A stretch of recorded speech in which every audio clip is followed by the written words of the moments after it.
कोल्हापूर महापालिकेसाठी काँग्रेसचा जाहीरनामा प्रसिद्ध झालाय। खासदार शाहू महाराज छत्रपतींसह आमदार सतेज पाटलांची उपस्थिती आहे।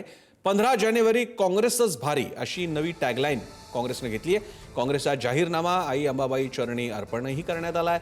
शहरातील सर्व 70 झोपडपट्ट्यांमध्ये रस्ते, पाणी, वीज आणि गटार अशा मूलभूत सुविधा पुरवून त्यांचं मॉडेल वस्तीमध्ये रूपांतर करणं यासह अनेक आश्वासनं जाहीरनाम्यातून देण्यात आली आहेत। शेखर पाटील कोल्हापूरहून आपल्याशी जोडले गेलेले आहेत। शेखर, मुळामध्ये टॅगलाईन का बदललेली आहे आणि 70 झोपडपट्ट्यांमध्ये ज्या काही सुविधा पुरवणार आहेत याच्यामध्येच पहिला प्रश्न तयार होतो की एवढ्या झोपडपट्ट्या कशा काय कोल्हापूरमध्ये?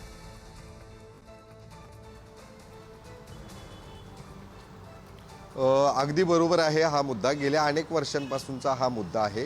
काही काळापूर्वी या सगळ्या झोपडपट्ट्यांना त्यांचे प्रॉपर्टी कार्ड देण्यात आले होते, मात्र सातत्याने या झोपडपट्टी जे आहेत ते वाढत गेलेले आहेत। दुसरा एक, झोपडपट्टींच्या व्यतिरिक्त देखील कोल्हापुरातले साध्या भौतिक गरजा ज्या आहेत, नागरिक सुविधा आहेत, त्या संदर्भात देखील गेल्या अनेक वर्षांपासून इथले नागरिक जे आहेत ते त्रासलेले आहेत। साध्या रस्त्यांपासून इथं मोठी समस्या जी आहे ती निर्माण झालेली आहे।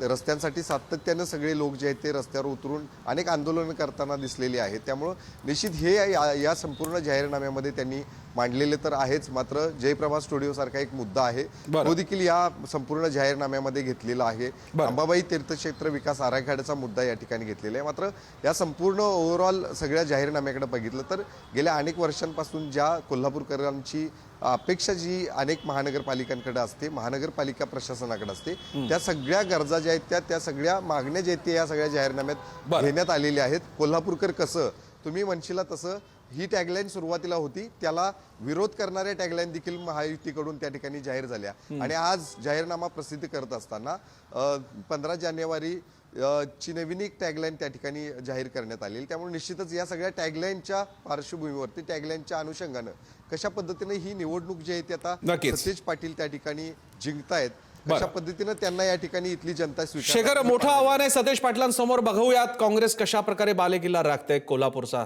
सतेज पाटलांची सुद्धा परीक्षा। धन्यवाद।